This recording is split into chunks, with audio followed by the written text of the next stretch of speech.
Je vous remercie d'être là si nombreux, puis je remercie Grégor aussi d'être là en personne et d'ajouter à notre nervosité pour la présentation de ce forum. Merci beaucoup, Grégor. Alors, écoutez, ce forum a été pensé suite à plusieurs événements. D'abord, le premier, il vient ensuite à un colloque qui a été tenu cet été sur la question des progrès, des reculs et des nouveaux défis qui se présentent en termes de diversité sur plusieurs plans que j'ai eu le grand plaisir d'organiser à titre de titulaire de la chaire BMO en diversité et gouvernance, en partenariat avec la chaire en relations ethniques, mais en partenariat aussi très serré avec le CRIM et notamment dans le projet de l'expérimentation sur, évidemment, un meilleur travail. Ce qui a été très intéressant, c'est d'ajouter donc à la formule du colloque, déjà dès cet été, cette formule d'expérimentation pour aller un peu plus loin et de regarder comment est-ce que la recherche, qui puisse faire de manière plus concertée des échanges avec les différents milieux sur les diverses questions en matière de diversité, pour les examiner, voir son évolution, mais voir aussi les revers et voir les nouveaux défis qui s'offrent.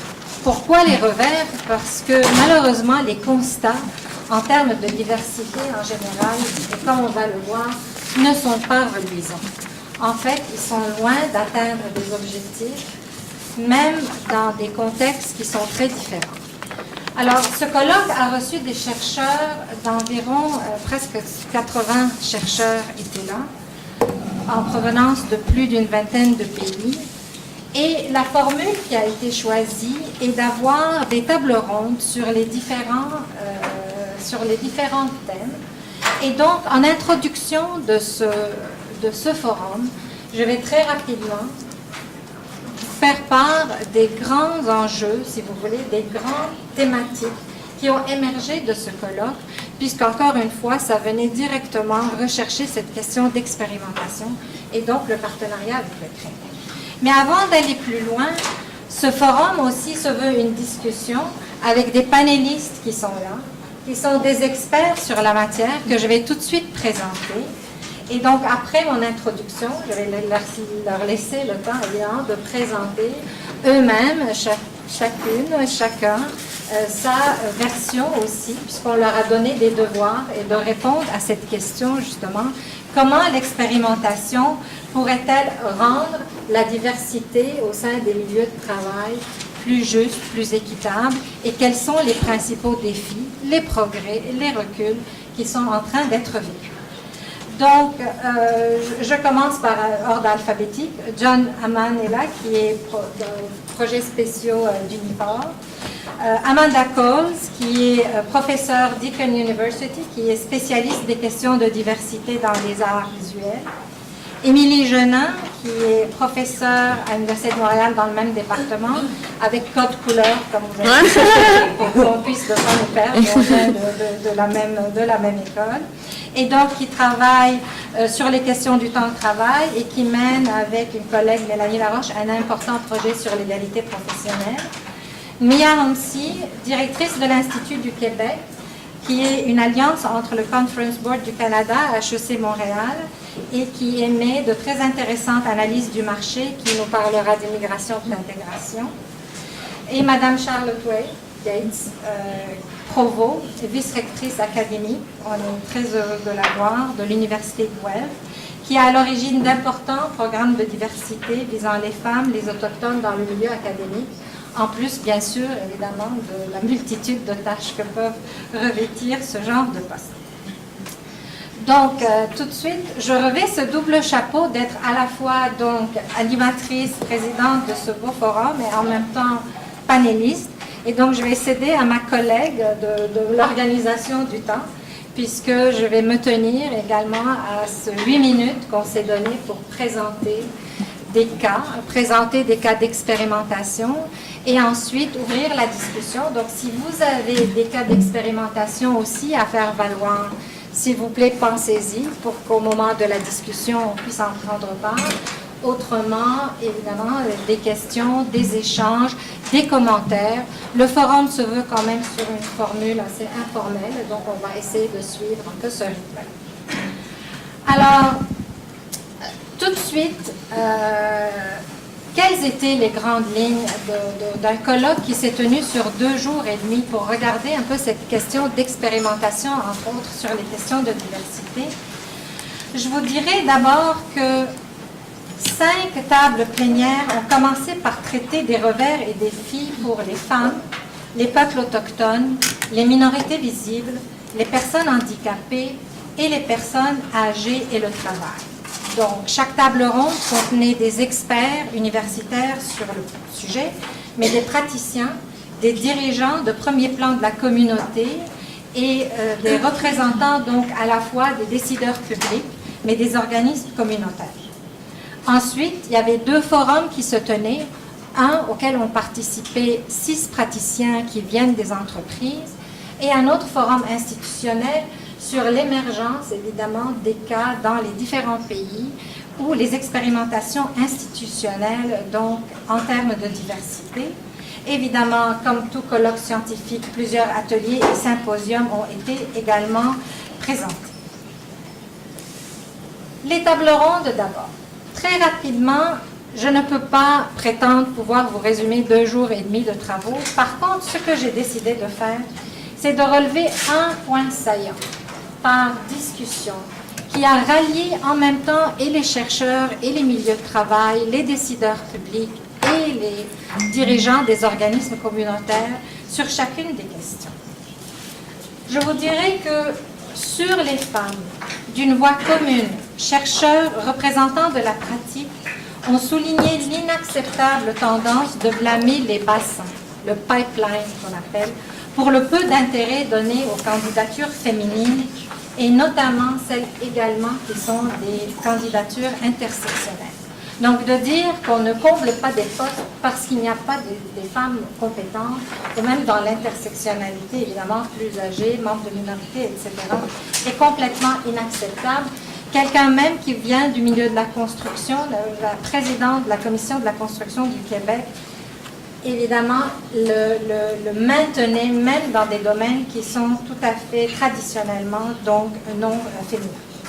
Sur les personnes autochtones, 2 chercheurs, en plus de la présidente de la Commission des partenaires du marché du travail et la directrice générale d'un organisme communautaire autochtone des Cercles d'amitié du Québec, ont uni leur voix pour constater le peu d'efforts effectués pour constituer des accès au marché du travail et à une population qui se retrouve dans des régions, sur des réserves parfois, qui les défavorisent économiquement en matière d'éducation.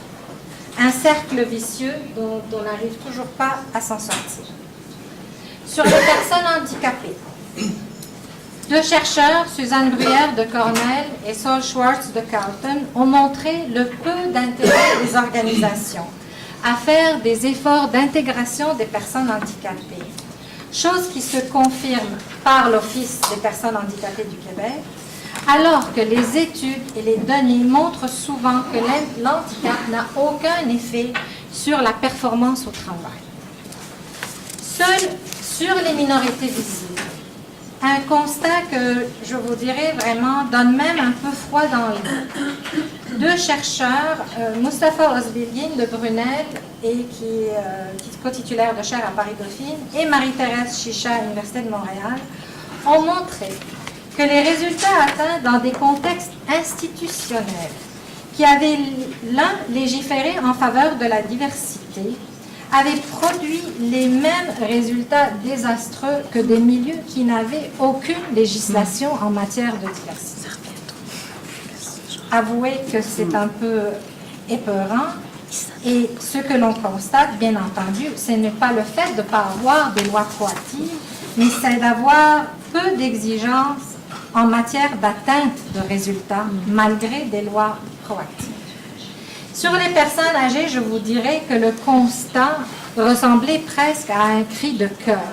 Relativement au peu d'études ces dernières années, il y en a eu avant, mais là, on en voit peut-être un certain ralentissement dans la recherche sur les personnes âgées, dans un colloque qui a été consacré à toutes les formes de diversité, alors que nous arrivons à une représentation dans des proportions très inquiétantes de personnes de 65 ans et plus, dans un horizon presque d'une dizaine d'années. Donc j'espère bien entendu qu'on rattrapera ce manque par les études, notamment en termes d'intersectionnel. 2 forums d'expérimentation, l'un institutionnel, l'autre organisationnel. Les 6 organisations qui ont présenté les programmes de diversité, qui venaient d'une diversité de milieux, les milieux de la communication, les forces armées canadiennes, le secteur de la finance, donc où l'on retrouve quand même des efforts importants en termes de diversité. Je dirais que d'une voix assez commune, des progrès ont été mentionnés. Ce sont des représentants évidemment d'employeurs et d'organisations qui étaient là.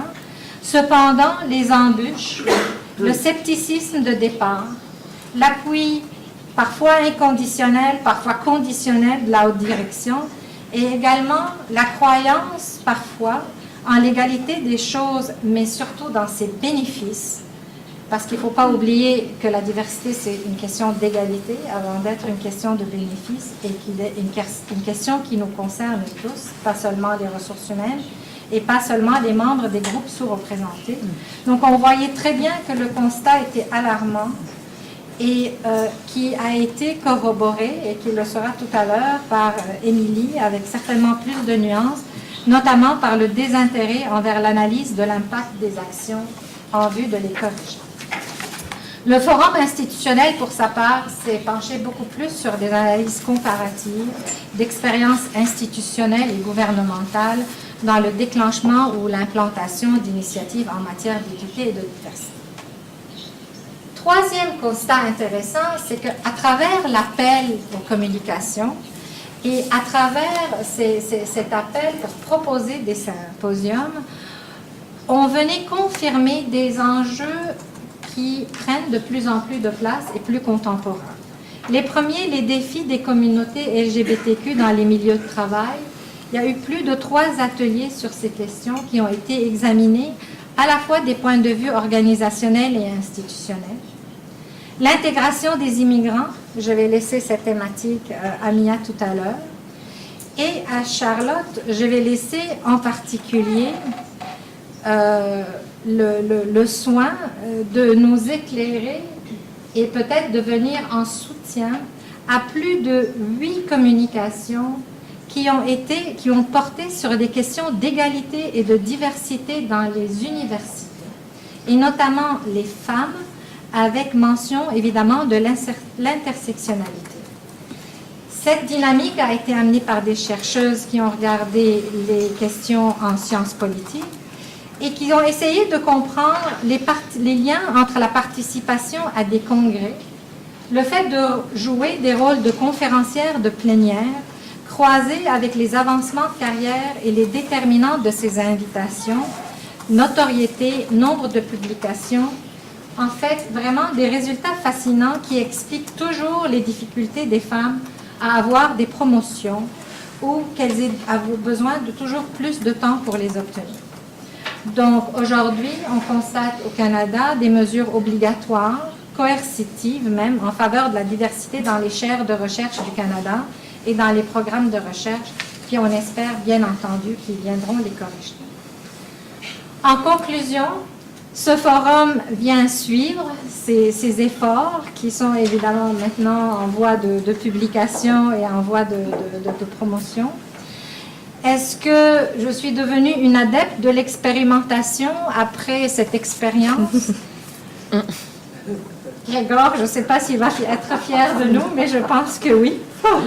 En fait, je dirais que si l'expérimentation consiste à analyser les situations et les contextes, les confronter au cadre analytique et théorique, cela semble vraiment prometteur, puisqu'il accordera une plus grande conscience à l'idée d'allier des données probantes et des analyses en profondeur à des constats qui mettent en question des certitudes et des convictions sans fondement. Cette alliance entre le monde universitaire, le monde de la pratique, le monde des décideurs publics, assis à une même table, en train de faire des analyses, en train de tester ce qui est en train de se faire, et tout à fait un vent de fraîcheur qui certainement amènera, tout au moins, le domaine de la diversité, certainement, un cran plus loin. Donc, si l'expérimentation nous a forcés à le faire, ben, je pense que beaucoup de leçons viendront et seront retenues à partir de... Alors, je termine sur cette note. On va revenir là-dessus, certainement.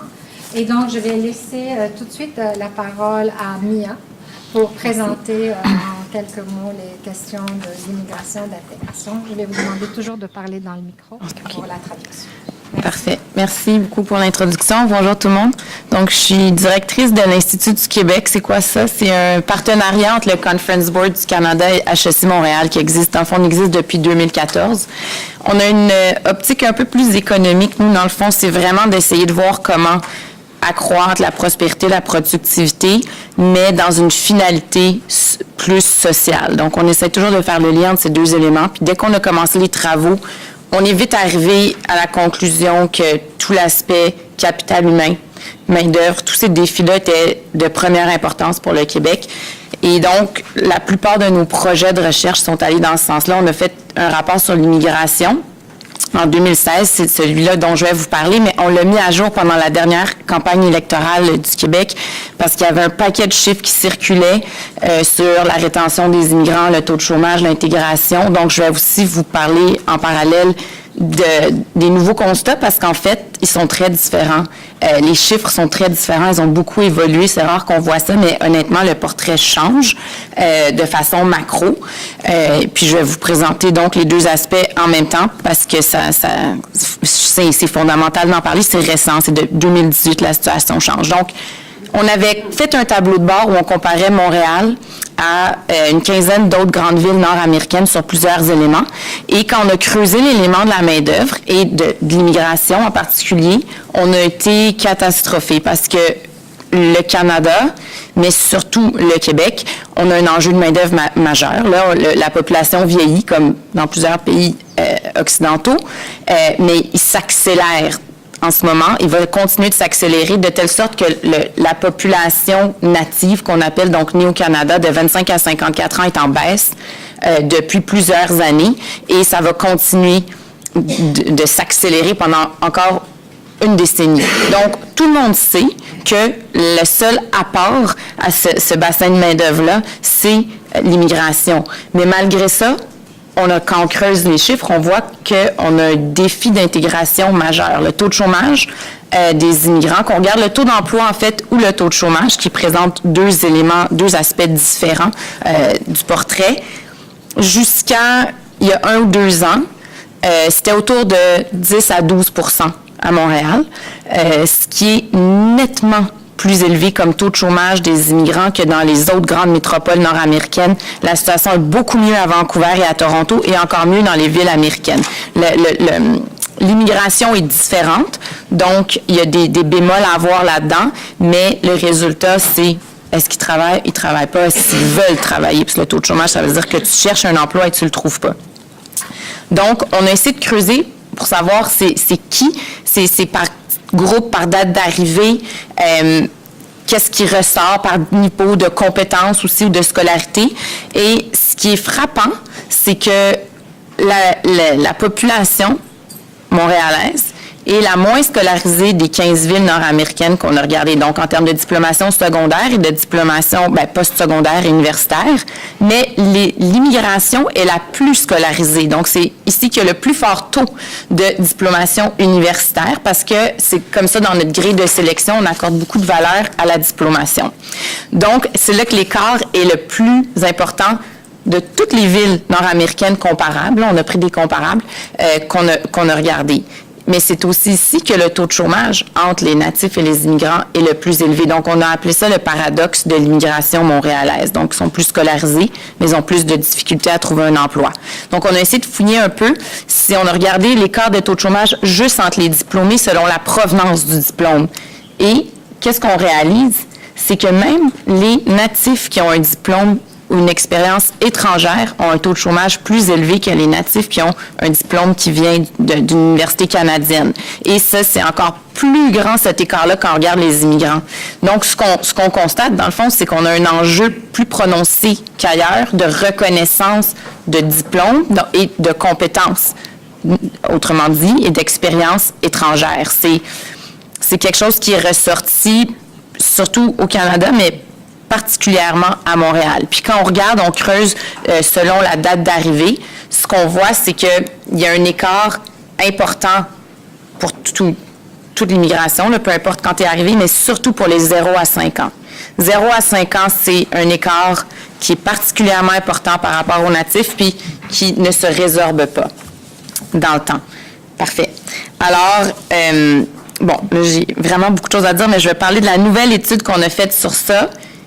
On a mis à jour les données, parce que ça, c'était une étude de 2016. Donc, on regarde les données annuelles, puis on dit, ça s'améliore. Le taux de chômage des immigrants baisse. On est rendu autour de 9 en 2017, 8,7 pour l'année dernière. Mais l'écart, c'est parce qu'il a baissé pour tout le monde. Donc, il a baissé pour les natifs aussi. Donc, l'écart s'est maintenu, mais on est passé d'un taux de chômage qui était, disons, à 10-11 à 8,7 C'est mieux, mais ça suit la tendance des natifs. Là où ça a changé, c'est depuis le début de 2018, quand on regarde le taux de chômage mensuel, pour les natifs au Québec, puis à Toronto et en Ontario puis en Colombie-Britannique, on voit que c'est similaire. Pour les natifs, c'est comme si on atteint une espèce de plancher autour de 4 3,5-4 Puis là, on voit que le taux de chômage des immigrants commence à baisser, que l'écart commence à se résorber. En ce moment, il est à 6,1 Donc, l'écart est plus petit et c'est dû à un groupe. C'est les immigrants qui sont arrivés au Québec de 5 à 10 ans. Puis c'est là où, avant, ça ne bougeait pas, et là, ça vient de rattraper le taux de chômage des natifs. Essentiellement, on pense que c'est dû au vieillissement de la population. C'est pas que du jour au lendemain, les entreprises ont dit « on va engager des immigrants. » C'est juste qu'avant, probablement qu'ils prenaient le CV, ils le mettaient en dessous de la pile, mais là, il n'y a plus de pile. On est rentré dans une dynamique où les postes vacants sont en hausse et où c'est comme si ça vient d'essayer de forcer un peu un changement. Mais la problématique de fond demeure, puis c'est une problématique de reconnaissance. Donc, nous, on a fait des recommandations afin de favoriser, d'aider les employeurs à comprendre c'est quoi un CV qui n'est pas un CV avec des institutions qui connaissent. Donc, il y a besoin de ressources pour ça. Ils ont besoin de l'essayer. En fait, c'est ça qu'on a réalisé, c'est que parce qu'on s'est mis à partir de là à faire beaucoup d'entrevues et de parler à beaucoup de monde qui était sur le terrain pour voir c'est quoi qui fait que les employeurs n'engagent pas d'immigrants. Puis, c'est un peu la peur de l'inconnu, la peur de l'autre, puis que quand ils commencent à l'essayer, ça change leur perception, puis c'est un peu contagieux. Tu l'essaies, tu vois que finalement, il n'est peut-être pas si différent. Dans les grandes entreprises où il y a des gestions des ressources humaines qui sont habituées, qui savent comment faire, ils ont plus de politique de gestion de la diversité. Mais les petites et moyennes entreprises, souvent, ils n'ont pas ça, puis ils vont s'arrêter à pas savoir comment gérer la différence, pas se soucier d'essayer de comprendre un CV puis des compétences différentes. Plutôt pas des compétences, mais un diplôme différent. Donc, les stages aident beaucoup. Et donc, dire à l'employeur, regarde, essaie-le, puis on va rémunérer pour toi l'employé, puis si tu es satisfait, tu le payes, tu le gardes. Ça, c'est quelque chose qui a démontré des succès. Il y a un programme qui s'appelle Interconnexion qui fait ça, c'est du jumelage et ça donne des bons résultats. Puis d'autres défis qui ressortent aussi, c'est la régionalisation. Donc, les immigrants sont à 85 à Montréal, ce qui fait que ça répond pas non plus aux enjeux de main-d'œuvre à l'extérieur du territoire. Ça, c'est majeur parce que c'est là souvent où la peur de l'essai de quelque chose de différent, de diplômes, de noms qu'on ne connaît pas est la plus importante. Donc, c'est ça qu'il va falloir trouver une façon de briser. Puis, honnêtement, c'est difficile parce que même les gens qui vivent là-bas, qui vont étudier ailleurs, ne retournent pas. Alors, comment attirer des gens de l'extérieur pour rester, c'est un défi de société. Mais il y a des pistes comme de dire aux employeurs, OK, choisis des gens qui correspondent un peu à ce que vous avez besoin, puis on va faciliter le processus. Le processus est extrêmement complexe pour les travailleurs temporaires, pour rester, pour les étudiants internationaux de rester aussi, parce qu'on a de la misère à trouver un emploi pour la même raison manque de peur qu'ils partent. Donc, en favorisant ça, ben ça va briser un peu cette espèce de crainte, de peur, puis continuer dans la tendance. On va voir si c'est conjoncturel ou si c'est quelque chose de structurel, ce revirement de tendance qu'on voit depuis le début de l'année. Espérons que c'est pour le mieux. Merci, Mia. Très clair, très rapide. Merci d'avoir tenu le point. Merci. De rien.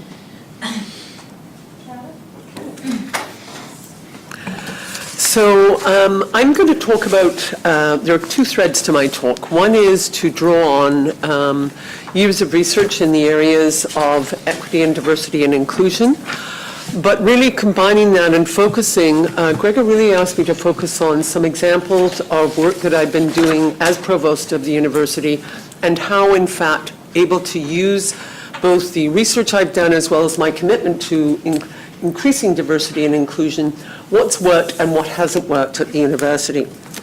So,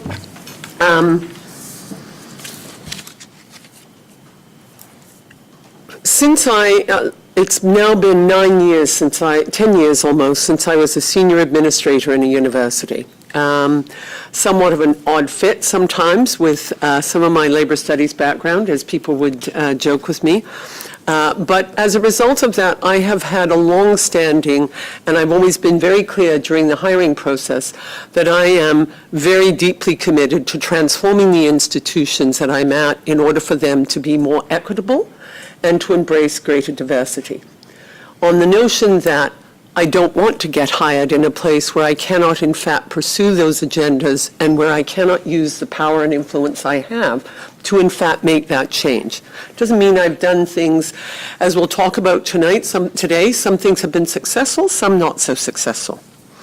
So I'm going to focus my remarks on two groups who obviously overlap, but are also distinct. One is a major focus, both at my time at McMaster as well as at the University of Guelph, has been on the issue of gender equity.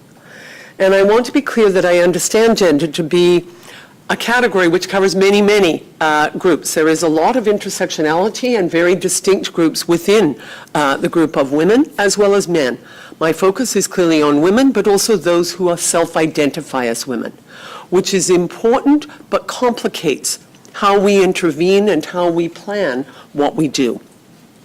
The second group I'll speak perhaps a little less to, but to really show that there is a need for distinct strategies and paths, is to focus on Indigenous Canadians and the kind of projects that we've done at the University of Guelph in particular to try and transform the space to make it more equitable for Indigenous scholars, Indigenous students, and Indigenous communities to engage with the university in research projects.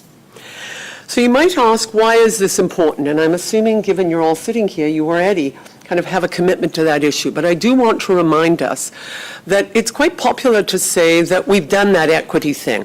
We've already succeeded in that. Women are, in a great place, and so are other groups, and that we've kind of fixed that issue. We don't need to address it.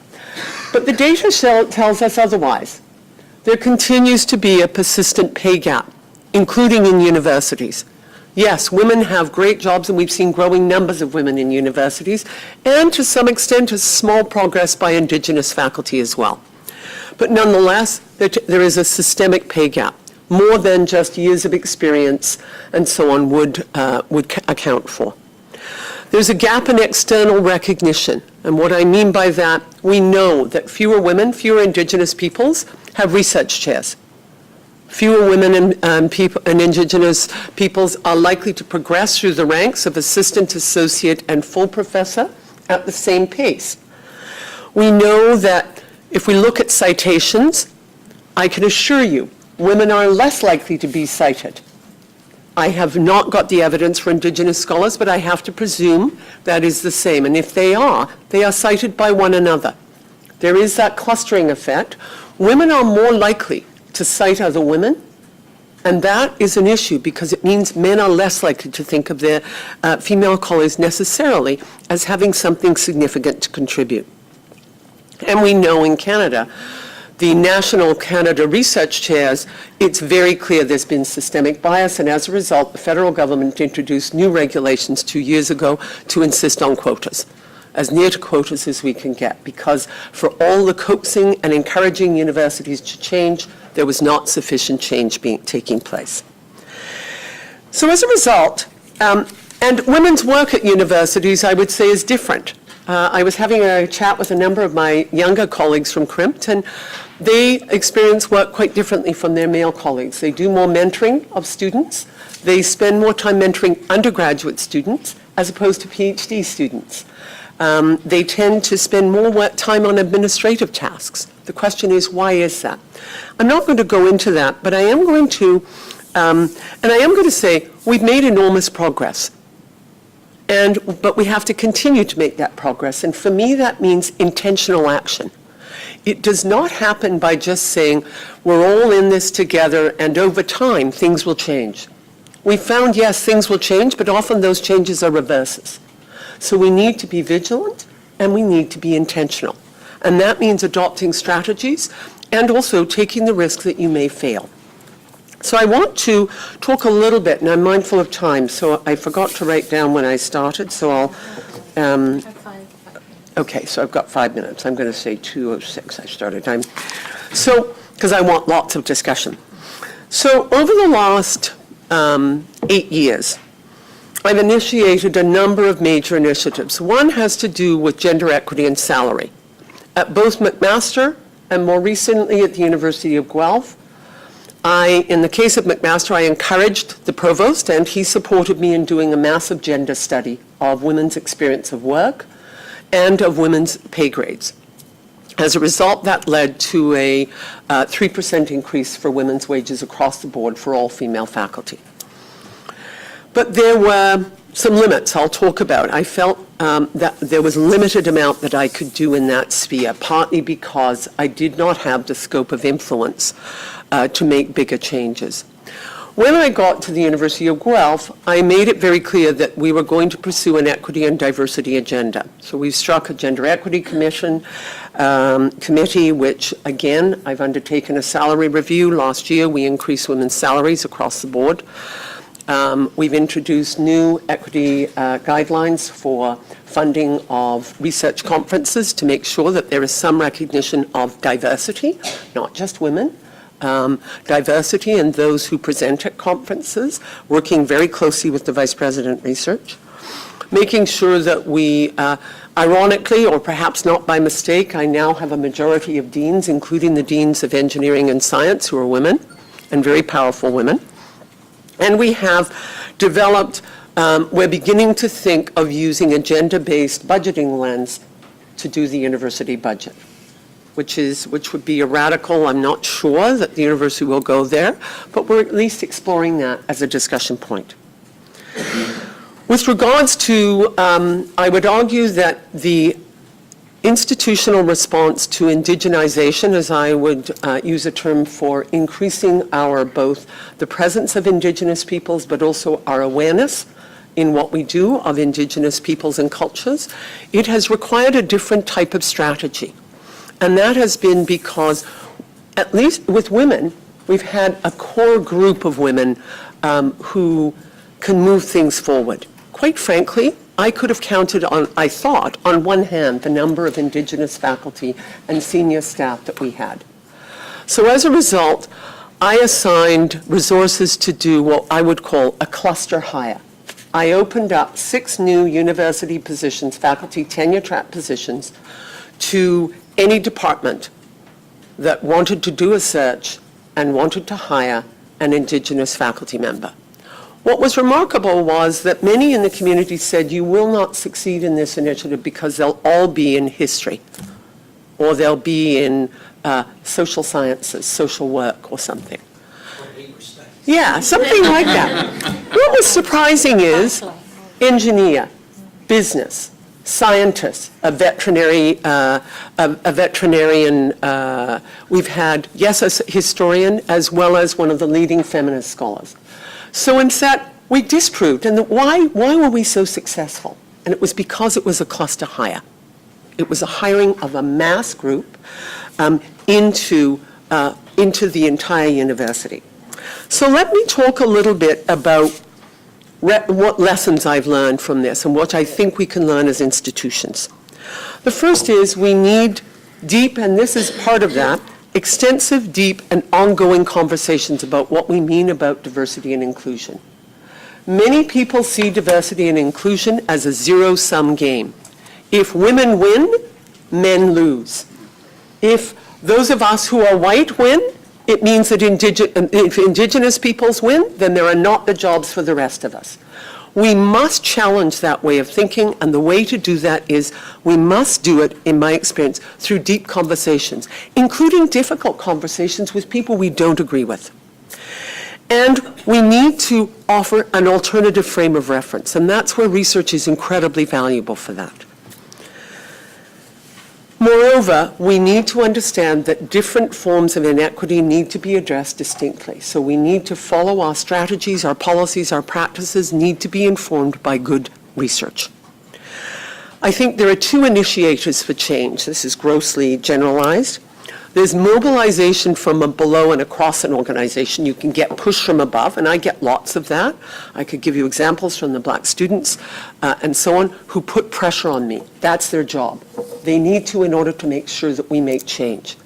The other is to have leaders, power brokers like myself and the president and others who who actually make this a priority, but make it a priority that is not so easily given away when there are budget cuts or when other people are competing with you. The old story for pay equity in Canada is, as soon as there were cuts, it was like, oh, we can't afford pay equity, I'm really sorry. How is it we can afford to underpay women? And that's the rationale. So we need to have leaders who are committed to doing this and finding ways of doing it. To sustain change, we need a strategic plan. You need alliances across. You need some kind of steering committee that will systematically think about this every week, if not every day. It cannot be done once a year, once a month. You need resources, which is why people like me come into play. The fact that I control a budget of a $750 million operation means that I can find some movement there to address equity. And we need cultural change. And cultural change is difficult. If we hire people, that's just the beginning.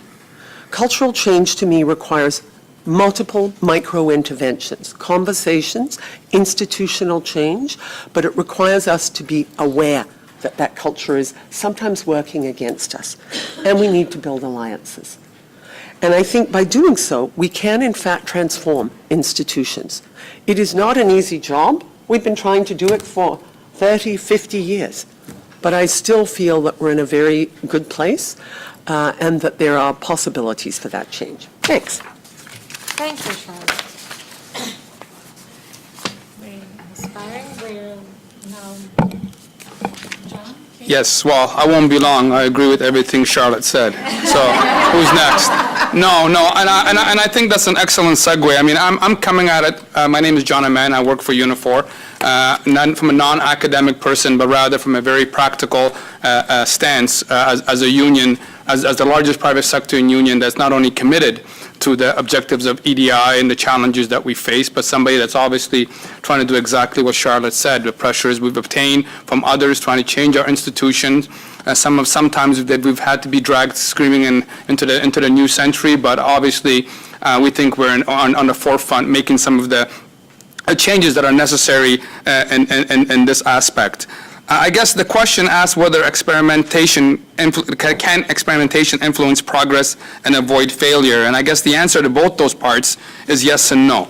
I think at times, as a union that represents 315,000 members across Canada, the largest private sector union with about 3,000 collective agreement, about 4,000 workplaces, a lot of major sectors, and a very, very diverse membership, whether along the race, age, gender, native language, political beliefs, religion, sexual orientation, disability. We don't have the luxury just to deal with one of them, but we have to deal with them all collectively, and we have to try and find ways to do so very effectively. Our union is clearly committed to strengthening the initiatives and the objectives of EDI, even though, and which is it's fair, I have no problem saying that, even though some of our members feel that all of that is just political correctness gone mad. The reality is we don't operate in a vacuum. I mean, our members live in part of society, and they have some of the same beliefs, wrong-headed beliefs as others. So that's the context in which we have to deal with. But again, we have many tools in our arsenal. And for the purpose of my discussion, because I'm also interested in hearing more from the participants, I'm just going to touch upon a little bit about the challenges we face and some of the lessons that we've learned as an organization dealing with these issues. And I think the sisters spoke about and the luxury we don't have is we don't get to pick our members. Somebody in some boardroom decides who's going to be a uniform member. As for those of you outside Canada, I mean, if a workplace is organized, someone's hired, they automatically union. So they bring in all their ideas, beliefs into that workplace, and obviously then we have to deal with those issues. You know, like I said earlier, there's people that have a lot of different ideas. Our union is very different. There's people that live in rural parts of the country. Who your neighbor is, I think, matters. And people that have different ideas based on where they're from, their experiences. Charlotte talked about some of the, the backlash that people, some of the zero-sum game. People think that somehow if somebody, like somebody said, rights are not like pie. Just because you get some doesn't mean you get less, right? So the reality is it's important that, when we lift that, the rising tide does lift all ships. So from our perspective, we have a number of tools as a union in our arsenal. Obviously, there's the policies of the organization, our constitution, our collective bargaining, our collective agreements, which are a very powerful tool where we can make some significant changes in the workplace, education, and obviously legislation. Not only the current legislation in place, but obviously as a social union advocating for more progressive legislation.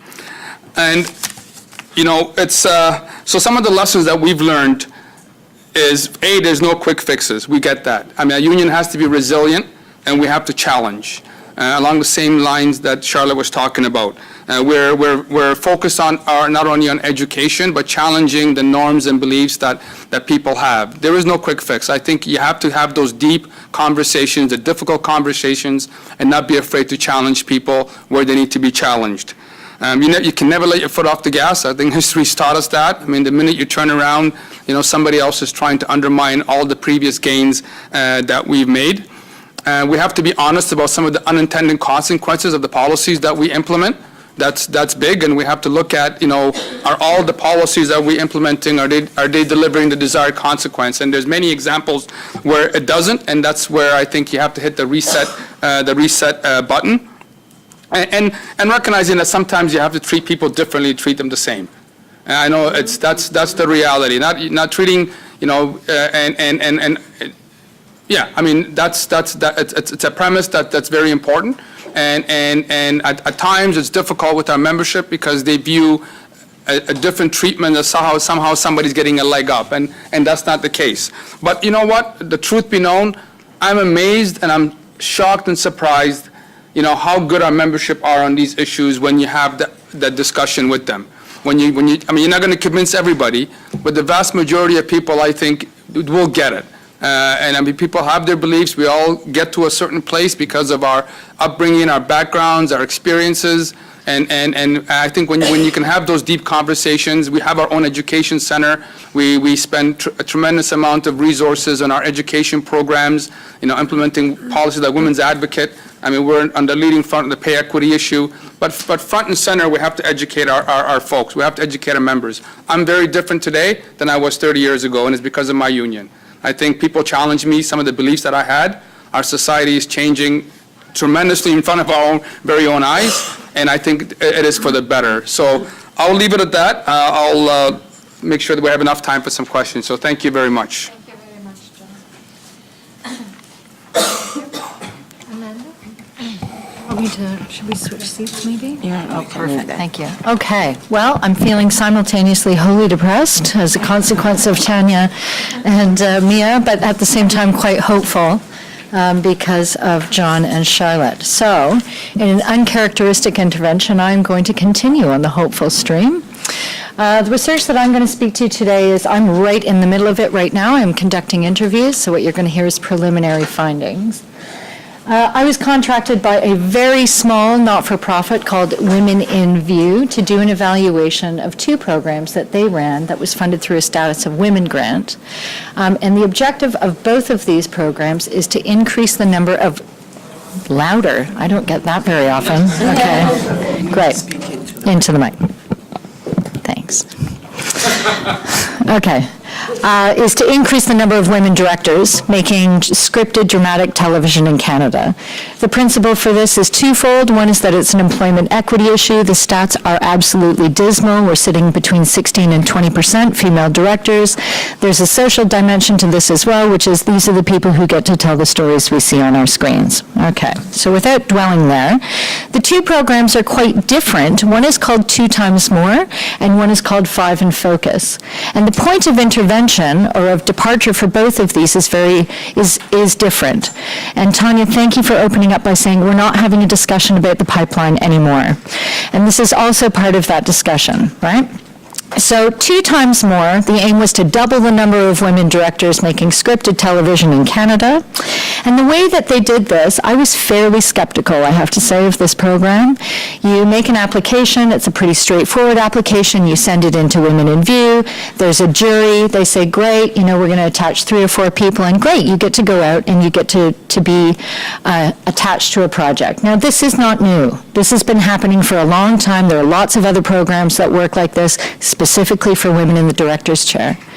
This one is different because what they do is they attach you to a job. You are paid. This is not shadowing, this is not training, this is not mentoring.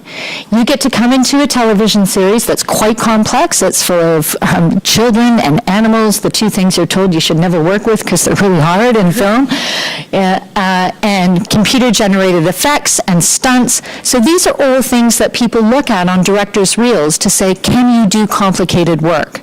So this one show run by Sinking Ship Entertainment delivers all of that. The directors are brought in as part of the directing team, and they get to observe one episode, and it's not as a shadow, it's to say, this is how the show works. Okay, it's a well-oiled machine that's been running for 3 or 4 seasons. It's okay, you're part of the team. You're just here to watch how it works, and you're paid for that. And then you get a show to direct. And that's the big hurdle that lots of female directors face.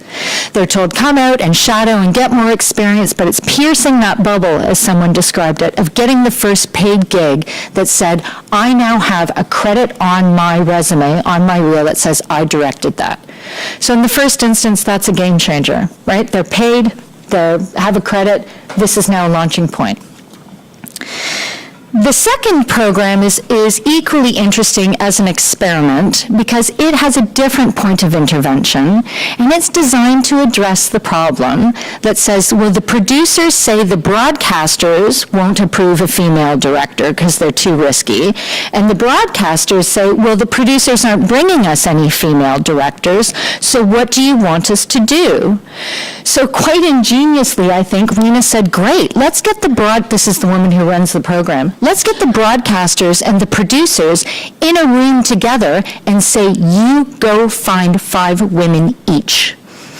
So what they did, 5 producers and broadcasters in a room, each of them had to go find 5 female directors that they wanted to champion as their representatives. Then they got into a room, they had a long discussion, quite a heated one at moments, about who the final 5 would be, and then those became the 5 in Focus. Now, there is no direct job attached to this, so that's complicated, right? What's the benefit to this? The way that the program then ran is these 5 in Focus were brought in, they had a prelim training, and they were asked to do 2 things. One was create a pitch about themselves. And directors are really good at pitching projects. They're not very good at pitching themselves. And the film and TV industry runs off reputations and networks and relationships and acquiring allies. So what these women were given was an opportunity over the phone to have one-on-one consultation with a coach who talked to them about how to pitch themselves. Again, I was a little bit skeptical. I don't like the whole, women don't have enough confidence kind of stuff. All of the women I've spoken to who participated in this said it was the best part of the program. because they said, she just really pulled me up and said, this is how you position yourself in the industry. This is how you want people to see you. You tell me about yourself. And this is equally true, in fact, about the academic labor market, isn't it? So that was really transformative. And then what they did is they got in a room for a whole day with all of the gatekeepers, and they talked. They had one-on-one meetings. These meetings are really hard to get. These were pre-scheduled meetings. You get 30 minutes alone with the commissioning editor of the Canadian Broadcasting Corporation. That is pure gold. All of the women that walked out of this program got jobs organically. So that's a pretty remarkable development. The other thing that's really important about the 5 in Focus program is that it took intersectionality of the question of women directors as the default setting. So the jury, the women who were brought together, the producers and broadcasters, right, were not all white women. Not all of the applicants were white women because the women going out to do the recruiting through their networks were not white women. And consequently, the feedback that I've had is in that room where there was a discussion about who the best 5 were, there was a very sharp focus on diversity as being important and valuing different kinds of skills as being valuable to what directors do. This is not about your reel. This is about your whole body of work and you as a person. So I did at one point say, it's going to turn into a bit of a puff piece. I'm an academic. Easy. I'm used to being really critical about programs. There are a few structural challenges here, but as far as 2 little tiny experiments go, it was a completely unexpected set of research and findings that I've entered into. The comment by one interviewee that really made the hairs on my arms stand up is she said, what's really great about this program? It tackled race, class, and gender all at once. And that is so critical. We have, as we were talking about, there tends to be a zero-sum game, and we often tend to think about questions of gender where the default setting is white. And that's really problematic. So thinking through that, and that caused the little, when I say tiny not-for-profit, 1 woman, a guiding board, and a half-time administrative assistant, single-handedly trying to reform a network, right? A really sticky, long-standing structural issue that other people have tried to tackle. Now, what are perhaps some of the challenges here? Scale, right? This is a big problem, and these are very small boutique programs. How do we scale this up? Women in View is now unfunded. The Status of Women grant has run out, right? And now we're back in the not-for-profit issue again of, are they going to spend all of their time trying to find money for funding? Arguably, a few industry bodies that are swimming in dough could step up to the plate, so we're hoping that that happens.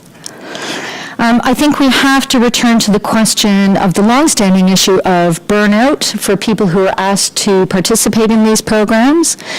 The focus on intervening at the gatekeeper level and dismantling those arguments that, they said it is really important. How many non-white gatekeepers are there in the Canadian independent film and television media industry? Not very many. You can't rest it all on their shoulders. So we actually need to start, I would argue, training our sights much higher. As soon as somebody said, until the Canada Media Fund, the leadership of the Canada Media Fund, Telefilm Canada, and the CRTC are diverse, we're only going to have minimal developments.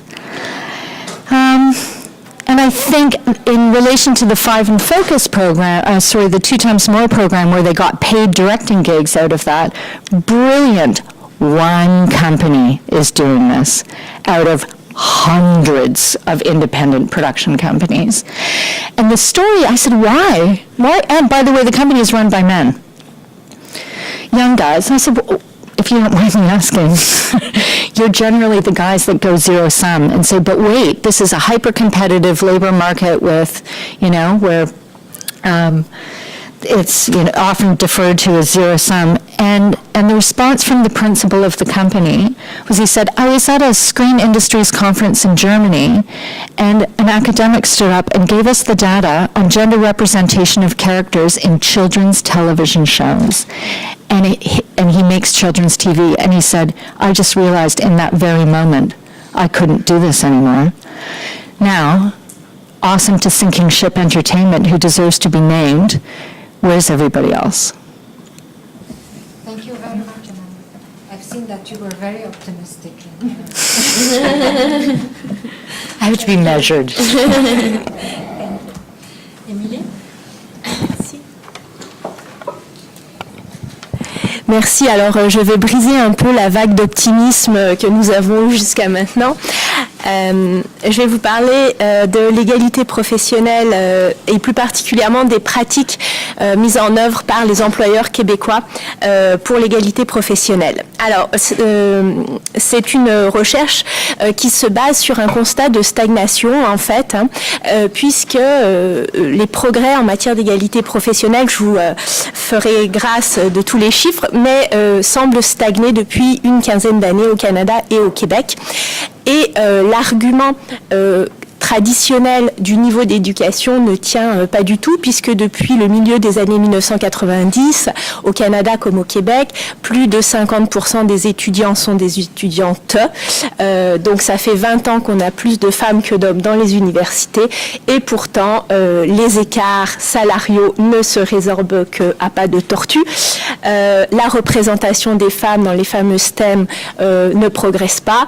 Leur représentation progresse au niveau de managers intermédiaires, mais les postes de haute direction, pas tellement. Et pour terminer sur un chiffre pas très optimiste, c'est 185 ans qui serait le temps qu'il faudrait au Canada pour arriver d'une égalité de droit à une égalité dans les faits entre les hommes et les femmes.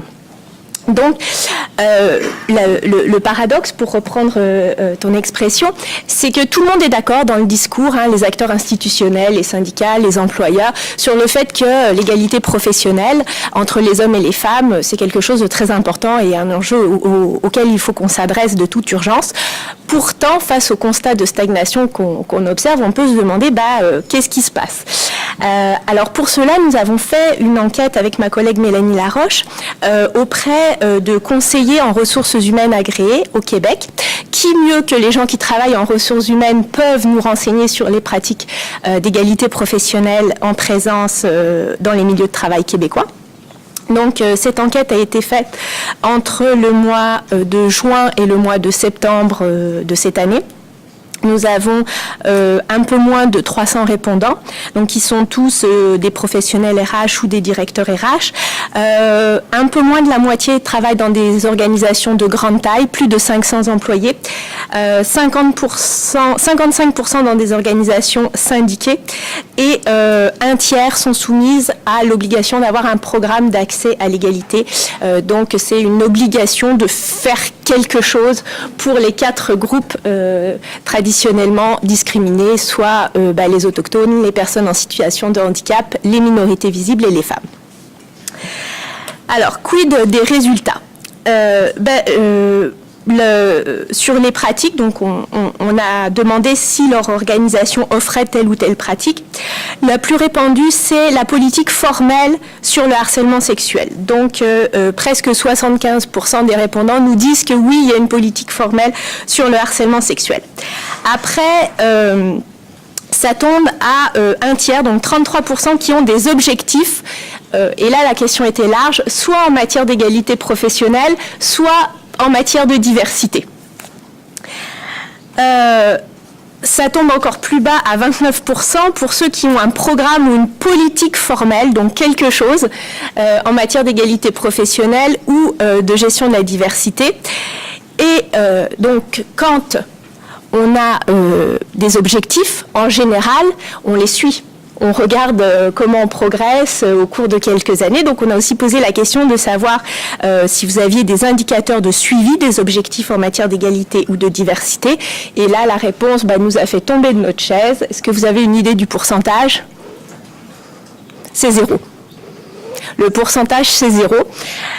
Donc en contrôle de gestion, on a coutume de dire que ce qu'on ne mesure pas n'existe pas. Alors, on a beau se fixer des objectifs en matière d'égalité professionnelle ou de gestion de la diversité, si on ne mesure pas le suivi, l'avancement de manière régulière, c'est pas par magie que les objectifs vont se réaliser. Alors, bon, il y a une autre hypothèse qu'on pourrait avoir, c'est que nos professionnels en gestion des ressources humaines n'étaient pas au courant. Mais en fait, ils existent, les indicateurs de suivi. Ils sont seulement tellement top secrets qu'ils sont gardés dans les mains de la haute direction. Bon, ça paraît peu probable. Donc, l'hypothèse qu'on fait, c'est que oui, peut-être qu'il y a des programmes d'égalité professionnelle, des politiques formelles, des objectifs, parce que quand vous avez un PAE, programme d'accès à l'égalité, vous êtes obligé d'en avoir des objectifs, mais finalement, on ne suit pas vraiment ce qui se passe. Après, nous avions aussi des questions sur des politiques qui visent à promouvoir le recrutement de femmes ou la promotion de femmes à des postes de responsabilité. C'est très marginal, hein, on est autour de 4-5% des répondants qui ont ces programmes. Alors, par la suite, on a regardé les pratiques plus spécifiques à la gestion des carrières des femmes, donc plutôt essayer de favoriser leur accès à des postes de responsabilité. Là encore, les réponses, c'était très marginal, hein, c'était toujours moins de 10% des répondants qui offraient ce genre de programme, donc que ce soit des programmes de formation sur les biais et les préjugés, des programmes de mentorat, de parrainage, des programmes de détection des femmes à haut potentiel, des programmes de gestion de carrière spécifiques pour les femmes. Là où on a eu le plus haut taux de réponse, donc presque 15%, c'est sur les réseaux. Donc, est-ce que dans votre organisation, il existe des réseaux de femmes professionnelles ou cadres? C'est aussi la mesure qui coûte le moins cher. Parce que mettre en place un réseau de femmes professionnelles, bon, on s'entend que ça ne coûte pas très cher. Ensuite, on s'est aussi intéressé à l'implication de la haute direction, parce que la littérature nous apprend que, bon, en général, les changements de culture dont on a beaucoup parlé, l'impulsion, elle vient du haut. Et puis, si cette impulsion n'est pas soutenue, comme on le disait tout à l'heure, le pied sur l'accélérateur en continu, on peut vite soit s'arrêter, soit carrément faire demi-tour. Alors, au niveau de l'implication de la haute direction, on a demandé si au moins une personne dans l'organisation avait une expertise en matière d'égalité professionnelle. Ça, c'était 15%. Le chiffre optimiste, c'est 24% des répondants qui nous disent que l'égalité professionnelle ou la diversité sont prises en considération dans la stratégie. Mais par contre, quand on demande si l'égalité professionnelle et la gestion de la diversité sont prises en considération dans la stratégie, mais en plus un cadre dirigeant, donc vraiment quelqu'un de la haute direction, est désigné comme champion ou responsable de l'égalité professionnelle, là on tombe à 7%. Ce qui nous reste, 50%, donc 50% des répondants où il n'y a rien. L'implication de la haute direction par rapport à cette problématique est à peu près proche de zéro. Alors, on a quand même fait un modèle, on a essayé de faire un modèle pour expliquer la présence ou l'absence de politique d'égalité professionnelle dans les organisations des répondants. Alors, le premier facteur qu'on a trouvé, c'est l'implication de la haute direction. Vraiment, qu'est-ce qui va expliquer qu'on adopte ou pas des politiques d'égalité professionnelle? C'est pas une surprise, on le savait déjà. Si la haute direction est impliquée, les choses changent. Je pense que l'exemple de Charlotte l'a parfaitement montré. Souvent, cette approche-là est soutenue par l'approche stratégique de gestion des ressources humaines, c'est-à-dire on est un peu idiot de se priver d'un bassin de talent, les femmes, la diversité en général. Donc, si on veut que les choses changent, comme dans l'exemple du directeur et des programmes pour enfants, là, on se force plus, on a plus de politique. Après, c'est la syndicalisation. Alors, plus vous êtes syndiqué, en fait, plus vous avez de chances d'avoir des politiques en matière d'égalité professionnelle. Il y a toutefois un bémol, ça ne concerne que le programme formel d'égalité. Par contre, toutes les pratiques qui vont porter sur la gestion de carrière des femmes, c'est corrélé négativement avec la syndicalisation. C'est-à-dire que plus vous êtes syndiqué, moins vous allez avoir de pratiques de gestion des carrières des femmes, ce qui peut s'expliquer parce que c'est des populations pas syndiquées, les femmes cadres par exemple. Et le troisième facteur, c'est la présence du PAE. Donc là, je vais vous laisser peut-être sur cette réflexion. Ils ont été largement critiqués en disant ça sert à rien, l'État employeur ne s'applique même pas les lois qu'il impose à ses contracteurs et ainsi de suite. Sauf que il y a quand même un effet. Donc la pression des institutions va pousser les entreprises à agir, les employeurs au sens plus large, que ce soit de par la plus forte syndicalisation, que ce soit par la présence de programmes d'accès à l'égalité, au moins l'obligation légale, même si au final peut-être qu'il n'y a pas tellement plus de femmes dans les postes de direction, ainsi de suite, mais au moins ça va faire en sorte qu'on va trouver des politiques formelles en matière d'égalité professionnelle et peut-être de gestion de la diversité. Donc l'effet de ces programmes est à nuancer. Il ne faut pas tout jeter à la poubelle, c'est le sens de mon message, et il faudrait plutôt réfléchir à comment bonifier ces programmes-là, peut-être comment leur donner plus de dents, parce qu'on constate un effet sur la présence de politiques. Et je vais m'arrêter là. Merci beaucoup. Donc, la question qui a été donnée aux panélistes, je rappelle, c'est d'expliquer les succès, les échecs et les leçons à retenir des institutions et des organisations. Alors, les panélistes ont eu à répondre à la question d'expliquer les succès, les échecs, les leçons qu'il faut retenir des institutions et des organisations dans le développement de pratiques, de normes, de mécanismes et de capacités qui visent à renforcer les initiatives et atteindre les objectifs en matière de DI. Je pense qu'à travers plusieurs cas d'illustration, on arrive à des réponses là-dessus. Et donc, la période des questions est maintenant ouverte. Donc, à vous, soit à partir de leçons ou de cas d'expérimentation que vous aimeriez échanger avec nous, des questions évidemment directement aux panélistes qui se sont exprimés devant vous aujourd'hui. On va passer le micro, je pense. Est-ce qu'il y a un micro?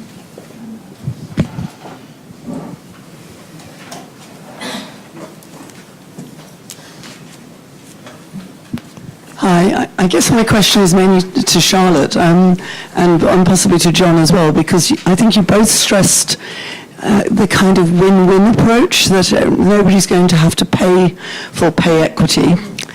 Now, certainly in the context of universities and in general, I feel that you can't have pay equity without reducing overall inequalities.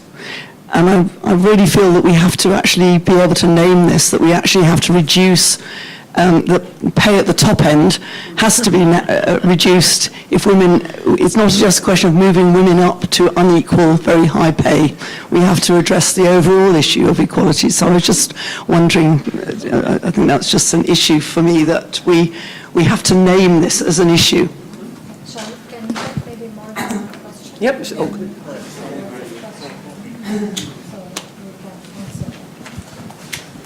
I'd like to ask a bit of a different question, building on both Amanda's comment that experimentation can be exhausting and it's hard to sustain, and Charlotte's comment that whatever changes you make, you need to defend to make sure they don't get undone.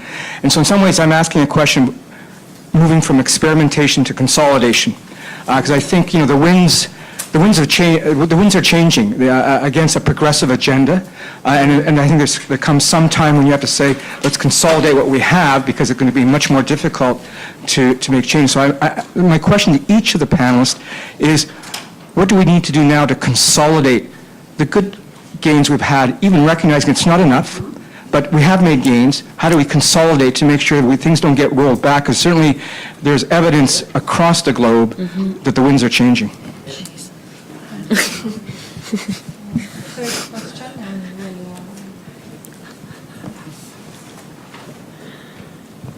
Bonjour, Nathalie Blais, Université du Québec en Outaouais. J'aimerais poser une question à Mme Liamski concernant l'écart. Vous parliez que les étudiants natifs qui ont étudié à l'étranger ont aussi eu de la difficulté proportionnellement à ceux qui ont un diplôme d'ici à se le faire reconnaître. J'aimerais que vous élaboriez un peu là-dessus, parce que je ne comprenais pas si c'était le diplôme en tant que tel ou bien les acquis, là, les cours qui sont offerts à l'étranger, par exemple, qui doivent reprendre ici ou qui y aurait plus de difficultés? Parce qu'à mon point de vue, moi, ça fait partie de mon sujet de thèse, la question de l'intégration, mais particulièrement en région, vous avez soulevé l'information à la fin. Donc, je trouve ça intéressant. Ça donne une autre couleur aussi à la dynamique si c'est la reconnaissance de façon générale et non pas seulement pour les immigrants. Merci. Merci. Je vais retrouver les chiffres. Any other questions at this stage?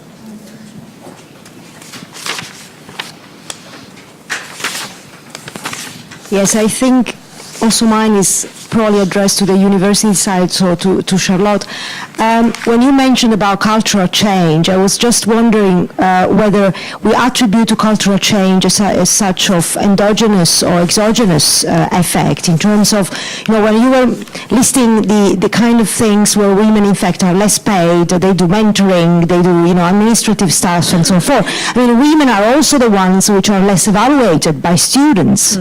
I don't know whether there is any kind of evidence in Canada, the country where I'm from, Italy, but Belgium where I live, there is a lot of evidence on that, and it is really, really kind of creating a lot of disturbances, because in fact you see, so it's a process through which in fact change, this cultural change happens as well. I mean, so I just wanted to pose the question to see what you think about. Okay, thank you. Okay, we're back to the electronic. Okay, so let's start. Who would you like to? I can be really brief. Okay. To Wayne's enormous question, I don't know. Look, I'm going to be much less optimistic right now. I don't know if we can. To be totally honest with you, I think that the unraveling of the social contract that we're witnessing in contemporary politics is something that none of us ever thought we'd see in our lifetimes, let alone leave to our children.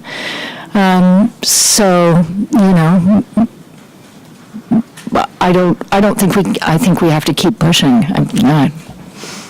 Thank you for the enormous question.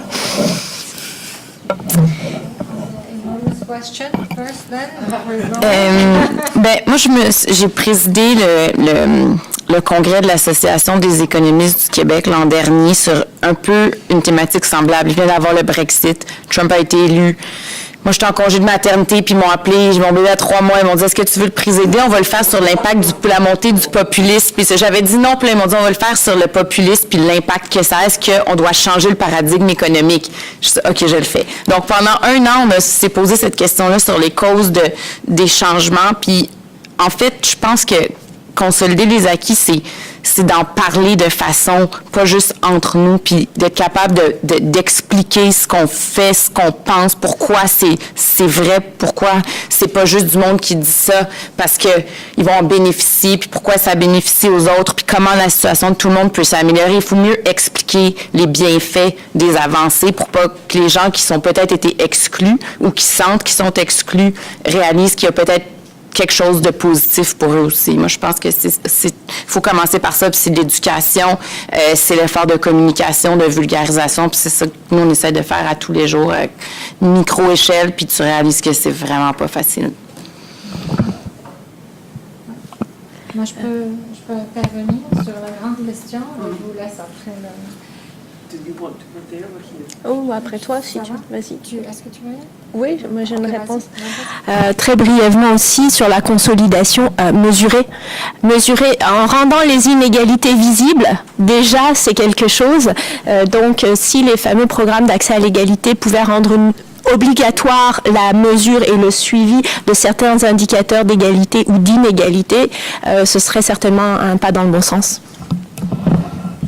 Moi, je serais d'accord avec la question de la mesure, mais là où j'ai un petit bémol, c'est la question de ce qu'on appelle tout le backlash, puis toute la question parfois de le fait de ne pas comprendre, de l'ignorance qui est tout autour de toute la question de la gestion de la diversité, de l'équité, puis de l'inclusion. Moi, je vous dirais qu'au bout de 2 jours et demi, la dernière fois de réflexion, le thème du prochain colloque qui avait été décidé était la résistance. Comprendre les résistances, essayer de s'expliquer pourquoi. Des objectifs d'égalité, des objectifs qui sont logiques, qui suivent une composition de la population active, qui suivent des considérations de besoins en termes de main-d'œuvre dans un environnement en perturbation numérique, en perturbation en termes de composition, en perturbation par rapport à la question de défavoriser, favoriser, etc. Pourquoi est-il si difficile de parler de diversité? Pourquoi est-il si difficile de penser à pouvoir avoir des programmes qui soient acceptés, qui soient partagés, qui soient mesurés? Donc, il faut comprendre ces poches de résistance, puis il faut travailler là-dessus. Puis je ne répéterai pas, je pense que Charlotte a couvert pas mal des enjeux majeurs sur lesquels il faut travailler, mais moi je partirai bien. So I'm going to start with Jill's question. And Jill, you're quite right to point out that overly optimistic to say it's entirely a win-win, but I do want to also challenge that the redistribution from the model that you're using is not necessarily also the only way forward. So let me answer on a couple of points. First of all, there are many, many non-salary ways in which women are and Indigenous peoples are facing inequality in universities. So it's not just about the cost. It's about opportunity cost, if you will, for men in terms of if more research chairs go for women and there's 50 research chairs, then clearly it means that 10 of those men aren't going to get those research chairs, and they feel they should. And if anyone was following the news after the announcement of the Nobel Prize winner, the female physicist from Canada, one of the responses in Britain was from a very famous physicist to say how outrageous it was that she was chosen as a Nobel Prize winner, and that in fact he had been passed over for a much deserved salary increase. And he has been, if I say decidedly, marginalized. He has totally embarrassed the physicist community, but it does tell you very powerful people continue to hold those views. So you're quite right that redistribution, there is some element of redistribution. I also think that there are large numbers of organizations where redistribution does not have to be between one higher paid worker and a lower paid worker. That maybe it could in fact come from other sources, whether it be by reducing your profit line if you're a private corporation. In the case of universities, maybe we have to figure out where we prioritize our investments. So in that sense, I think you're right that it's not entirely a win-win. And I did oversimplify, but I would challenge that it's necessarily so polarized as you would suggest. Although in the act of addressing equity, you do end up mobilizing your opposition, if you will. Certainly that's been my experience. The more I speak out, the more I'm very aware who's opposed to me. Which then speaks to Wayne's bigger question. And you are dead right that, and this is something which keeps me up at night, because how are we going to, in the environment where we have the election of CAC, where we have the election of Trump, we have the election of Doug Ford in Italy. I mean, you've got all of these leaders who are not only conservative, but they are hate mongers often, they're sexist, they're misogynistic, and they're racist, and it's condoned in the halls of power. And I agree with Amanda. It is not easy to find solutions, but I also think Tanya is right. That I think we have to, for me, you have to choose your fights. Choose your battles and who you're going to fight. If we fight amongst ourselves, then sometimes there's a time for that, and sometimes there's a time for us to be solidaristic and decide to fight on what are the main fronts of attack. I would say build alliances. Incredible communication, and we need to be better at communicating. The art of people like Donald Trump and Doug Ford, they communicate by Twitter, through press releases, and they do it in a way which mobilizes their base. We have to do a better job of finding out how to communicate, and I'm not great at that. we need to, I think, identify what are the key public institutions where there are leaders, where we can, in fact, if you will, circle the wagons a bit and try and protect what we can. Because I think there are key public institutions where we do have a deep kind of commitment. And finally, I think we have to look for cities. If you look at many of the votes, at least in North America, this is between some groups and other groups. It's also regional. So we need to say, are there regional centers of power that we can, in fact, ally ourselves with in an equity agenda? And I'll give you an example. In Great Britain, you look at who voted for Brexit. I mean, who voted against? If you look at who voted for Doug Ford, who voted against, there are ways in which building those alliances with regions where we may get support is important.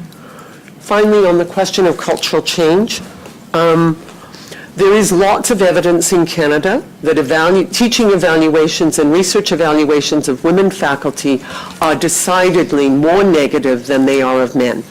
Women often get written comments about how they dress. They get misogynistic comments. I've seen threats people have brought to my attention. So this is a real concern, and I think where we are in Ontario, in Canada, we've just had a government that has announced that universities must embrace free speech on campuses. Free speech on campuses has been taken by some to be a license to speak even more openly in their opposition to people of color, to women, to transgendered persons. So this is going to be a growing challenge, and that's why I think cultural change is so important. And that's why we're building those alliances, because we are going to be challenged by a well-oiled, well-resourced opposition to our equity goals. And I think we have to be prepared for that. So cultural change, we may, I think, be taking a few steps backwards in the next few years. So I'm just hoping not all the way back. Yeah, and very quickly on the issue of the big question, I mean, none of these issues happen in isolation, and that's the reality. And I said earlier about not let the foot off the gas, and there isn't a quick fix. We have to have the deep conversations, we have to build alliances, we have to strengthen the labor movement. I mean, there is a direct correlation to union density in a civil and just society. And hence why we're all here today, hopefully talking about how do we make that happen. So I don't get discouraged. I mean, I've faced Thatcher, Reagan, Idi Amin, you name it, in my lifetime. People that were just as evil and cruel as they are today. And clearly, yes, it's a shock to the system, but the working class have been fed rumors and lies, designed to keep them angry and complicit in matters that affect their own self-interest. Right, so we have to find a way how we can combat that. I mean, I can't be discouraged in the role that I have in the organization. We face these issues head on every day. We don't win every battle, but as we make those incremental changes, and that's the only way we can, I guess, move ahead. I mean, clearly sometimes we have to take a step back, and we do. But I think it just makes us more resilient, and I think I'm more enthusiastic when I face a larger fight, because sometimes the things that we've gained have come too easy for us. We've said that earlier in a different forum. 75% of the members in our union inherited the union and never had to fight for it. Right. So they walk into a workplace, all the work's been done for them. So back to Charlotte's point about, we have to get back to the root. Same thing that Bernie is so successful, having those deep conversations with everybody that we can to talk about the issues that's important to them and how they achieve those goals. So that's my hopefully optimistic answer to that question. Can I just... Thank you, John. I just want to make... Amanda would like to come back. I just want, it's not that I want the last word, but I do want to... You're going to get Look, the point about resistance and alliances and all of that is really interesting. And I just want to tell a tiny story. This weekend, I'm working with the Directors Guild of Canada on these exact issues that has arguably, in some dimensions, a very hostile membership to questions of equity, diversity, and inclusivity. And I'm talking to a senior bureaucrat, and she said, if you look at the Time's Up movement, the Me Too movement, there is a global mobilization of unprecedented proportions about women's representation in their stories right now. witness the fact that I'm about to bring together 40 people from around the world in 3 weeks to talk about this in an invested way. She said, I feel schizophrenic because at the same time while this is happening, and we have so much attention and so much political will on this issue, around us, you leave this great bubble of activism and resistance and hope, and then you read the news, and you think, oh. So there's a really interesting tension there that I think, I'm not sure consolidation is the word we're looking for, but maybe it's resistance, Tanya, maybe you're right. Well, maybe a last question? Or... J'ai pas répondu à la question. Pardon, oui. Ah, bon, je répondrai après. Il est 3 heures. Ouais. OK. Je vous donnerai l'information. Elle va vous donner l'information. OK, on va remercier les membres du panel.